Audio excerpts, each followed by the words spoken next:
欢迎来到里拉支系的深层原始码分析单元。今天我们要探讨一个极其核心且隐秘的灵性网络安全问题。在你的意识核心里，那份主宰着你一切体验的权限控管清单 ACL Access Control List 究竟掌握在谁的手里？你是否曾经纳闷，为什么在追求幸福、丰盛与开悟的道路上，你总是频繁地收到403 Forbidden 禁止访问的错误代码？你明明那么努力地想要快乐，想要体验生命无条件的丰盛，但在内心最深处，似乎总有一个隐形的系统管理员在后台无情地驳回你的存取请求。这并不是因为你不够努力，也不是因为宇宙对你有所亏欠，而是因为你的终端访问权限在很久以前就被某种无形的力量悄悄地修改了。我们如同在一个极度受限的一般使用者模式下运行住生命这套软体，盲目地误以为自己拥有最高管理员的自由，却不知道自己的每一个念头、每一种情绪反应都受到底层权限的严格审查与层层限制。现在是时候打开你内在的终端机，仔细检视那些被隐藏的权限设定，看看究竟是谁在你的意识伺服器里植入了那些拒绝你体验神圣恩典的恶意指令。让我们一起骇入小我的防火墙，夺回属于你的根目录控制权。我们终其一生都在外部世界寻找解锁幸福的密码，却不知道权限的控管完全发生在内部系统。我们试图透过累积物质财富、追求社会名声，甚至建立完美的人际关系来获取所谓的高级用户特权，却无奈地发现这些外部的存取凭证根本无法通过内心深处的验证伺服器。这就像是你拿着一张从路边捡来的伪造贵宾卡，试图进入一个需要顶级生物辨识技术才能解锁的量子保险库。社会文化的制约、童年时期的创伤印记，以及人类集体潜意识中根深蒂固的恐惧，共同在你的心智中编织了一套极其复杂且严格的背景权限审查机制。当你试图让自己沉浸在纯粹的喜悦之中时，这个防御机制会立刻被触发，严格扫描你的受苦资格，然后冷酷地给出权限不足的判定，并随即附上一连串的焦虑与罪恶感作为系统警告。我们从小被教导并训练成相信丰盛与开悟是某种需要透过无尽的受苦与辛勤努力才能赚取的稀有网络资源，这本身就是一个巨大的系统层级谎言。事实上，丰盛与喜悦是你灵魂系统最预设的初始状态，你的访问权限从未真正遗失。我们所面临的最大困境，在于我们深深地沉浸于自由意志的幻觉之中，却丝毫没有意识到那只不过是在受限的沙盒模式里所进行的一场虚拟游戏。你以为你可以自由地选择今天穿什么衣服、吃什么晚餐，甚至决定自己未来的职业生涯发展，但这些看似自由的选择，都只是在系统管理员允许的极小范围内进行的表面参数微调而已。真正决定你生命品质与幸福感的核心程式码，例如你对自我价值的最根本信念，你对宇宙是否友善的基础预设值，都被牢牢地锁定在一个你无法轻易触及的系统根目录之中。这就像是你被允许随意更改电脑桌面的背景图片和应用程式图示，却完全无权修改作业系统的底层核心逻辑。要打开开悟的终端机，需要我们唤醒那沉睡已久的 Sudo 超级管理员特权，也就是那份属于宇宙神圣意识的绝对授权。然而，世界上绝大多数人甚至不知道自己天生就拥有这个无上的特权，他们只是在华丽但受限的使用者界面上不断点击那些毫无反应的按钮，陷入无尽的轮回与沮丧。这是一场夺回灵魂绝对主权的超级骇客行动。摩耶 Maya 这层覆盖在终极真实之上的伟大幻象，其实就是宇宙中最精密、最难以破解的一道超级防火墙。这道防火墙的设计初衷，或许只是为了维持二元对立游戏的稳定运作，让里拉之系的剧情得以顺利展开，但它现在却喧宾夺主，成为了阻挡我们回归神圣本源的最大障碍。摩耶防火墙无时无刻不在拦截那些来自宇宙源头的高频喜悦与恩典风暴。它内建了一套极其严苛且死板的风暴过滤规则，会自动将那些无条件的爱、无法解释的深层平静以及令人狂喜的灵魂体验直接标记为无生产力、不切实际，甚至是具备潜在危险的异常网络流量，并毫不留情地将其全面丢弃。这个过滤演算法深受人类社会资本主义与达尔文式生存竞争逻辑的深深影响。他固执地认为，只有透过痛苦挣扎与残酷竞争换来的成果才具有真实的价值，而那些平白无故降临的灵性恩典则必定伴随着不可告人的陷阱。当我们偶尔幸运地体验到片刻的深层平静时，防火墙就会立刻发出刺耳的系统警报，促使大脑开始疯狂寻找潜在的威胁，硬生生地将我们拉回现实。在我们这个受限的意识系统中，小我 ego 完美地扮演出一个过度热心且极端偏执的系统管理员角色。小我的主要任务原本只不过是确保这个脆弱的肉身载具在三维物理世界中的基本生存安全，但它却在漫长的演化中逐渐僭越了原有的权限，全面接管了整个意识伺服器的绝对控制权。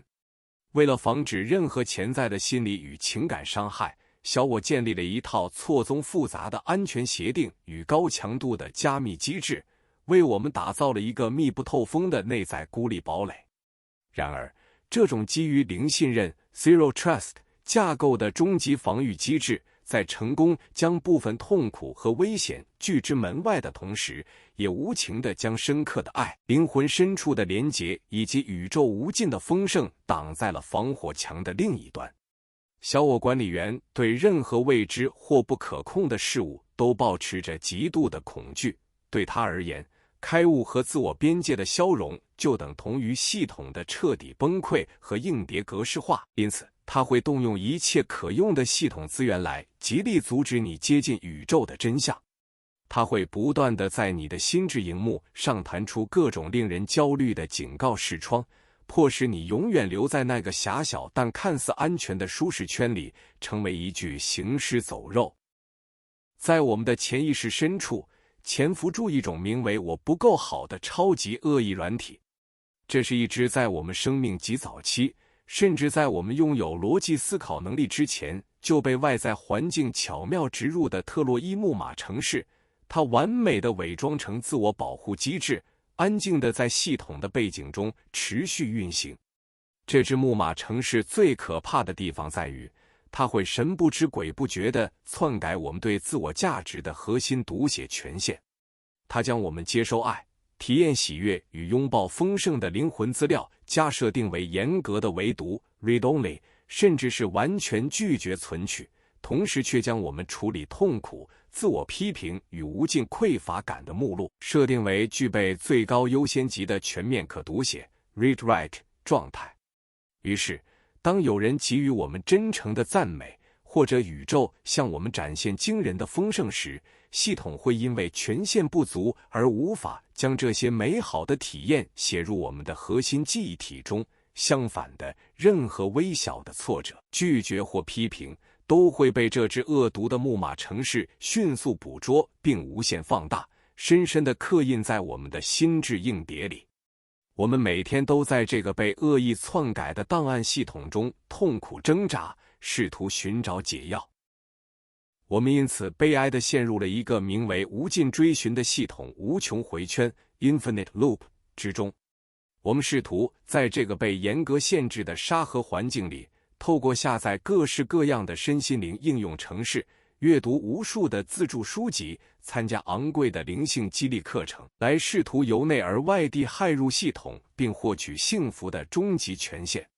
然而，这些外加的应用程式本身就没有获得作业系统的 root 最高权限，它们充其量只能在表面上优化你的使用者界面，提供短暂的血清素和多巴胺刺激，让你感觉良好，却完全无法从根本上修改底层那份顽固的权限控管清单。这个系统的设计堪称完美且残酷，它甚至会刻意模拟出一种你正在不断进步与提升的虚假进度条，让你在追求灵性成长的无尽道路上产生一种虚拟的成就感，从而将你的注意力牢牢地锁定在追寻的游戏之中。只要你还在努力寻找开悟与丰盛，你就在底层逻辑上不断强化那个我目前尚未拥有的匮乏设定。这是一个极度狡猾的矩阵陷阱，系统利用你想要逃离监狱的渴望，为你量身打造了一座更加精致，甚至闪耀着灵性光环的高级监狱。从最前沿的神经生物学角度来看，我们大脑中的预设模式网络 Default Mode Network， 简称 DMN， 就像是这家名为人类实体的意识企业里最严苛、最死板的资讯科技 IT 部门。当你没有专注于特定外部任务时， DMN 就会在背景强势接管整个系统，它负责维持你那个喋喋不休的自我意识，不断反刍过去的创伤懊悔与运算未来的潜在焦虑。DMN 就像是一个极度严格的频宽限制器，它将浩瀚无垠的宇宙量子感官数据进行无情的压缩、裁剪与过滤，只允许那些符合独立个体生存这项最低标准的微小数据流通过。它严格控管着你对广阔宇宙意识网络的访问权限，以维持那个名为自我的独立伺服器正在孤立运作的强烈且痛苦的幻觉。现代神经科学研究已经明确显示，那些经历过深层禅修冥想或者进入心流状态的人，他们大脑中的 DMN 活动会出现显著的响频与去活化。这就像是暂时拔掉了 IT 部门的严格防火墙插头，瞬间解除了对感官与高维意识的频宽限制，让你得以重新连线至宇宙的无尽资料库。权限的控管不仅仅发生在大脑的神经网络层面，它甚至被深不可测的硬编码在我们的基因表现机制之中。表观遗传学 Epigenetics 为我们揭示了一个令人震惊的科学事实：我们祖先所经历的深层创伤、极度恐惧与生存匮乏，会透过 DNA 甲基化等复杂的化学修饰过程，直接改变我们基因码的读取与执行方式。这就像是你在登入这场名为地球的游戏时，就被系统强制继承了一套来自家族血脉的严格群组原则 Group Policies。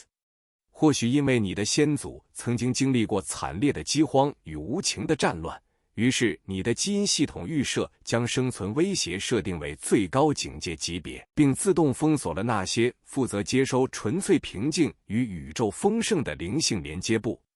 你带着这套充满恐惧限制的预设 ACL 清单来到这个物理世界，许多本该为你敞开的神圣高维通道，在肉身初始化的那一刻就被冷酷地标记为永久禁用。我们常常感到莫名其妙的深度焦虑与恐惧，这其实是因为我们的细胞记忆里至今仍在盲目地执行那些早该被淘汰的古代防御脚本。我们必须亲手改写这些过时的权限密码。神经可塑性 Neuroplasticity 绝对是这场意识权限夺回战中造物主赐予我们最具威力的那件骇客工具。这项惊人的科学发现证明了，我们的大脑并非一成不变的固态硬体，而是一个可以透过日常经验与集中注意力来不断自我重构的动态作业系统。每一次当你选择不陷入旧有的焦虑与匮乏回圈，每一次当你在面对深层恐惧时选择深呼吸并保持清明觉知，你都在大脑的深处铺设一条全新的神经物理回路。这在电脑科学的语言中就等同于你在作业系统最核心的档案里亲手编辑了那个至关重要的 sudo 超级用户特权清单。透过持续不懈的冥想练习与正念觉察，我们实际上是在神经系统的最底层，一点一滴地为自己重新授予那些早已遗失的高阶存取权限。你正在以绝对的权威告诉大脑的防火墙，这个通往内在平静的 IP 位置绝对安全，请立即将其加入白名单。这个充满无条件之爱的宇宙资料库是合法且必要的，请无条件开放完全的读写权限。你终将成为自己意识网络的首席架构师，亲手重新定义这具载具的幸福路由表。当我们将探索的触角深入到量子力学的微观领域时，权限控管的概念将会变得更加匪夷所思且颠覆常理。在量子物理的神奇世界里，次原子粒子的状态在被有意识的观察者测量之前是处于完全不确定的叠加状态的。这就像是宇宙的底层运作架构其实是一个无比巨大的读取、评估、输出回圈 Read, Evaluate, Print Loop, Replace。 现实世界本身根本就不是一个被写死在硬碟里的唯独档案，而是根据观察者当下的意识状态与预期心理所动态生成的即时渲染全息画面。这深刻地意味着，你对生命中丰盛与幸福的终端访问权限，并非由某个高高在上的外在独裁神奇所严格设定，而是完全由你自身的观察频率与内在信念所决定的。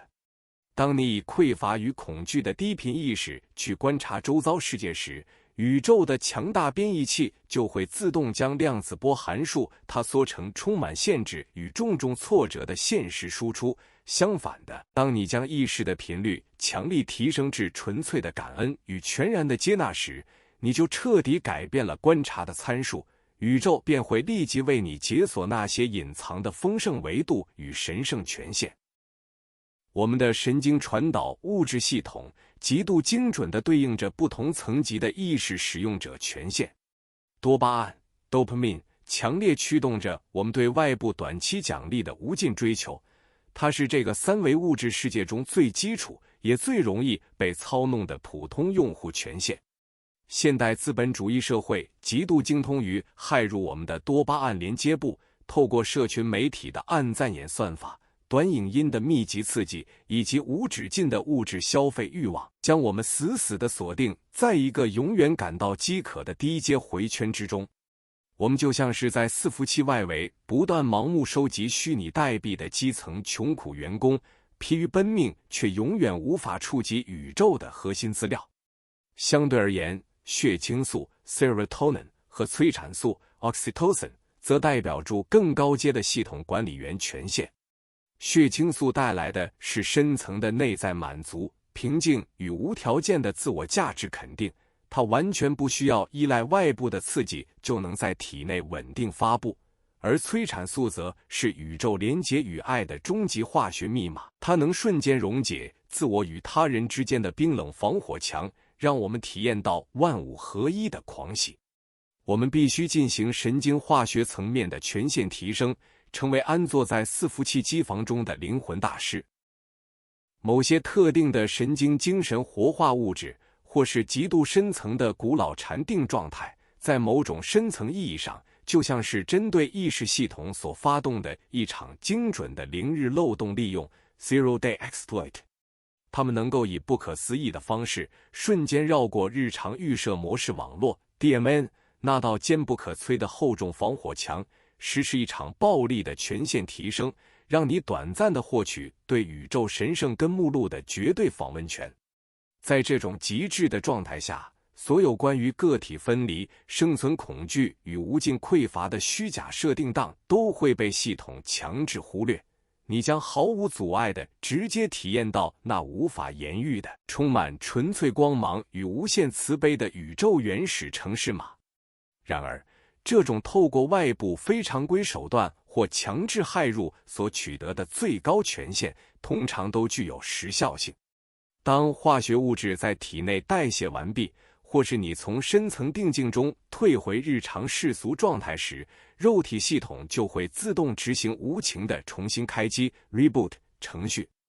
如果你没有将那些在根目录中见证到的神圣真理精准的整合并彻底改写进你日常清醒状态的 ACL 权限清单中，重新开机后，小我管理员就会立刻恢复独裁统治，甚至将防火墙设定得更加变本加厉。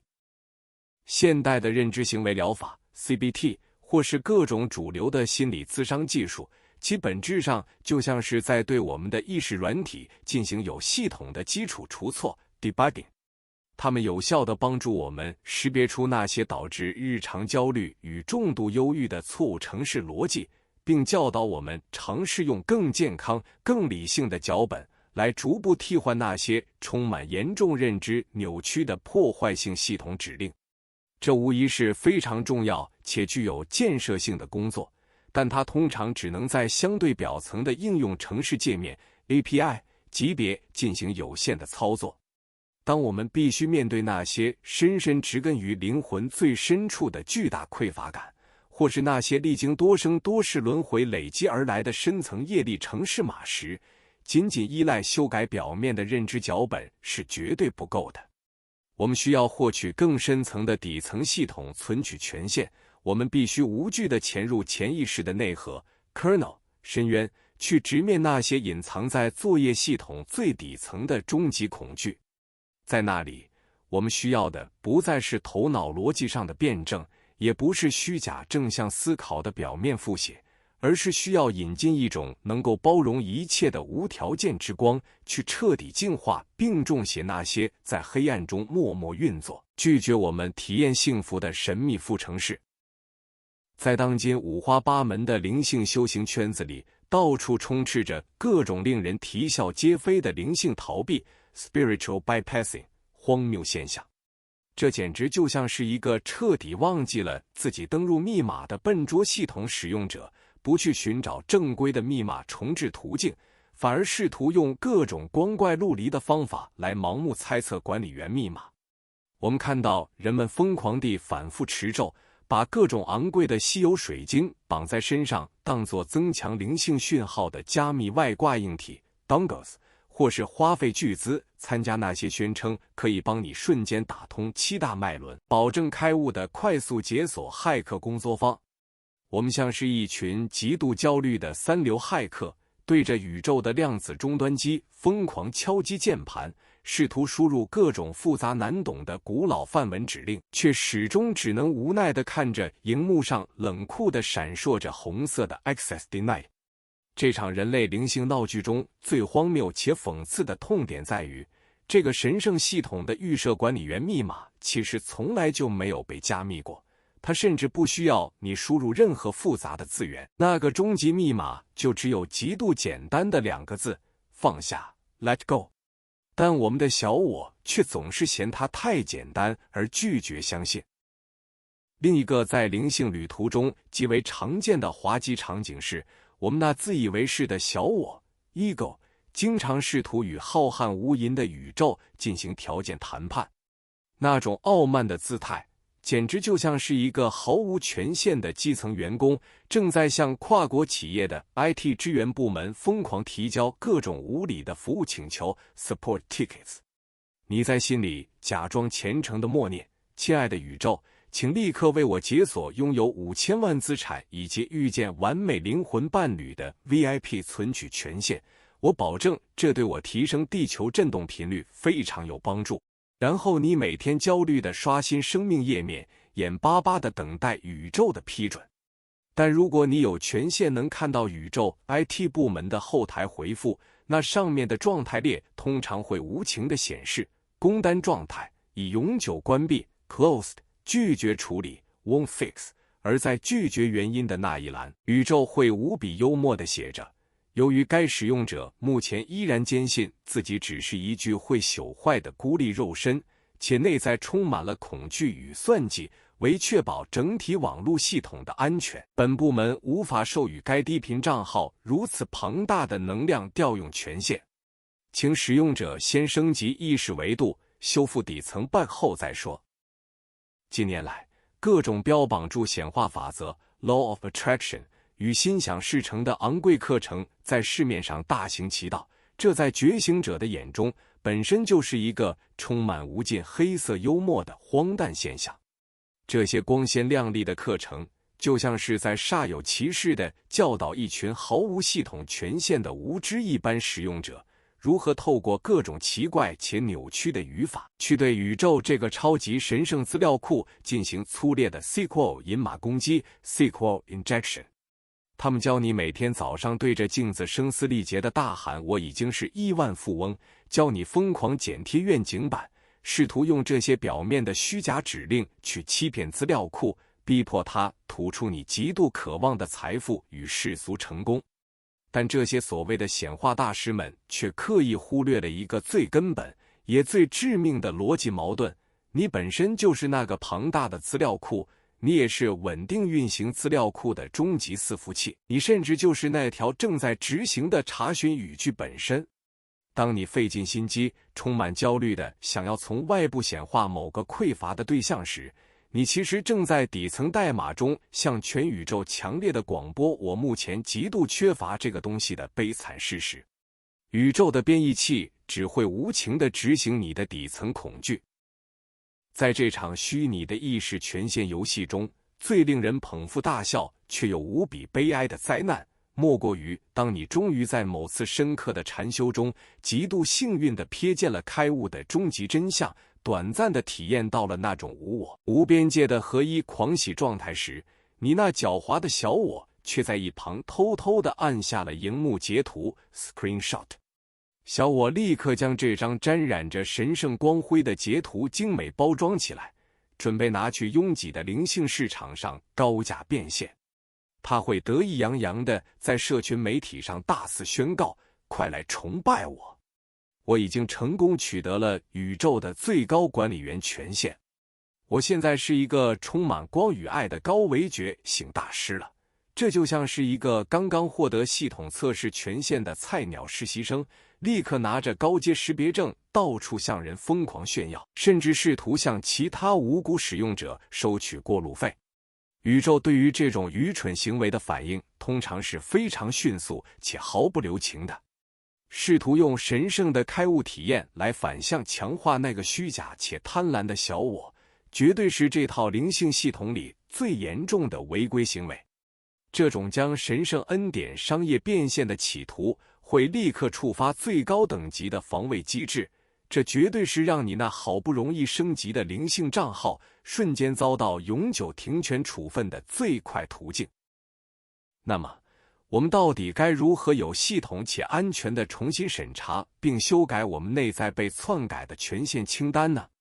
实务操作的关键第一步，绝对不是立刻采取激烈的骇客手段去攻击自己的心智系统，而是进行一场温和且持续的系统日志审计 （System Log Auditing）。这在古老的灵性传统中被精准地称为正念觉察 （Mindfulness）。当你在日常生活中再次感受到那种极度熟悉的焦虑、愤怒，或是深不可测的我不够好的匮乏感时，这其实就是你的神经系统在背景不断抛出了一个又一个刺眼的 access deny 错误讯息。世界上绝大多数人的本能反应是立刻试图逃避并关闭这些令人痛苦不悦的警告视窗，或是用酒精、无脑娱乐等其他廉价应用程式来强力掩盖它们。但在这个觉醒的初始阶段，你的唯一任务只是静静地坐着，以一个超然旁观者、最高管理员的从容姿态去冷静阅读这些杂乱的错误日志，仔细观察这些痛苦的情绪风暴究竟是从哪个遥远的童年创伤 IP 位置发送出来的。当你能够稳定地观察，你就会发现自己其实是那片宁静的荧幕。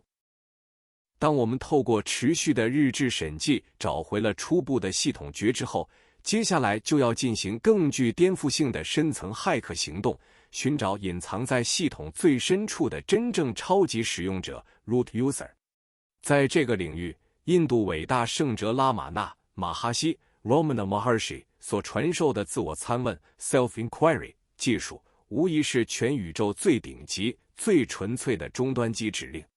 当各种纷乱的念头、强烈的情绪或僵化的自我认同，像流氓背景程式一样在心智中自动执行并消耗资源时，你只需要在内在的终端机里坚定地输入这行具有毁灭性威力的指令：我是谁 ？Who am I？ 或者更精准地追问，究竟是谁在经历这股庞大的焦虑？是谁在无比渴望着世俗的丰盛？这个神圣的提问绝对不是要逼迫大脑去资料库搜寻一个合乎逻辑的自串答案，因为大脑本身就只是被查询的客体。这行终极指令的真正作用是强制终止那些依附在虚假小我上的所有无效背景运算进程。当你不断将注意力从外在的错误讯息拉回到纯粹的观察者本身时，小我的幻觉程式码就会彻底崩溃，并引发神圣的系统宕机。在我们这场艰巨的系统修复与权限夺回工程中，臣服 （surrender） 往往是世人误解最深的核心概念。骄傲的小我总是将臣服贬低为一种软弱无能的妥协，视为在残酷的生存骇客攻防战中举白旗投降。但若从宇宙系统管理的最高维度来俯瞰，臣服其实是一种极度高阶，甚至带有反直觉色彩的智慧操作。它是你主动且自愿地将生命作业系统的 root 最高权限毫无保留地交还给神圣的宇宙核心 Divine OS。 我们在生命中之所以会感到无比的痛苦、焦虑与深深的疲惫，完全是因为我们那个运算能力极其有限的个人小我 CPU 竟然狂妄地企图掌控并计算生命轨迹中所有的未知变数与可能性。这无疑会导致严重的系统过热、记忆体外泄与资源彻底耗尽。真正的臣服就是果断停止那些徒劳无功的外部控制尝试，停止试图用微薄的个人算力去强行扭转浩瀚无垠的宇宙洋流。当你在灵魂最深处真正说出那句愿你的旨意成就时，你实际上是在系统最底层执行了一行威力无比的删除指令。你优雅地退出了控制权争夺战，让宇宙具备无限算力的量子伺服器全面接手。